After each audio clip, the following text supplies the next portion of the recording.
அனைவருக்கும் வணக்கம். இன்று புரட்டாசி சனி பிரதோஷ வழிபாடு பற்றி தெரிந்து கொள்வோம்.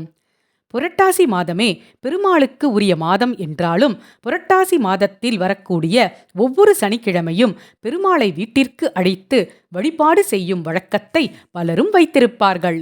அப்படி பெருமாளை வீட்டிற்கு அழைத்து வழிபாடு செய்யக்கூடிய ஒரு சனிக்கிழமையாகத்தான் புரட்டாசி மாதத்தின் 3வது சனிக்கிழமை திகழ்கிறது. அன்றைய நாளில் சிவபெருமானுக்குரிய பிரதோஷமும் சேர்ந்து வருவதால் அன்றைய தினம் சிவபெருமானையும் பெருமாளையும் நாம் வழிபாடு செய்ய வேண்டும். அதோடு நரசிம்மரையும் நாம் வழிபாடு செய்யும் பொழுது நம்முடைய கஷ்டங்கள் அனைத்துமே தீரும். சாதாரணமாக வரக்கூடிய பிரதோஷ நாளில் சிவபெருமானை நினைத்து விரதம் இருந்து வழிபாடு செய்பவர்களுக்கு இருக்கக்கூடிய அனைத்து விதமான தோஷங்களும் நீங்கும் என்று கேள்விப்பட்டிருக்கிறோம். பலரும் அதை அனுபவபூர்வமாக உணர்ந்தும் இருக்கிறார்கள். அப்படிப்பட்ட சிறப்பு வாய்ந்த பிரதோஷம் சனிக்கிழமையோடு சேர்ந்து வருவது என்பது அதீத பலனை தரக்கூடியது. சனி பிரதோஷத்தில் விரதம் இருந்து வழிபாடு செய்வது பல மடங்கு பலனை நமக்கு தரும். அப்படி இருக்கும் பட்சத்தில் புரட்டாசி மாதத்தில் வரக்கூடிய சனிக்கிழமையில் சனி மகா பிரதோஷம் வருவது என்பது சிவபெருமானையும் மகாவிஷ்ணுவையும் வழிபாடு செய்வதற்குரிய நாளாக கருதப்படுகிறது.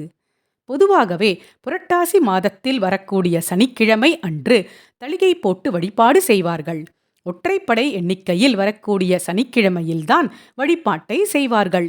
அதாவது முதல் வாரம், 3ஆம் வாரம், 5ஆம் வாரம் என்ற கணக்கில்தான் வழிபாடு செய்வார்கள். அந்த வகையில் புரட்டாசி மாதத்தின் 3வது வாரமாக கருதக்கூடிய இன்று சனி மகா பிரதோஷமும் சேர்ந்து வருகிறது. அன்றைய தினம் நாம் பெருமாளையும் சிவபெருமானையும் வழிபாடு செய்வதோடு நரசிம்மரையும் சேர்ந்து வழிபாடு செய்ய வேண்டும்.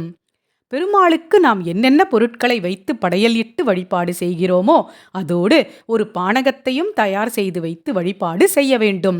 அதேபோல் பெருமாளுக்கு 108 போற்றுகளை கூறி அர்ச்சனை செய்யும் பொழுது ஓம் நமோ நரசிம்மரே நமோ நமக என்னும் மந்திரத்தையும் 108 முறை கூறி அர்ச்சனை செய்து வழிபாடு செய்ய வேண்டும்.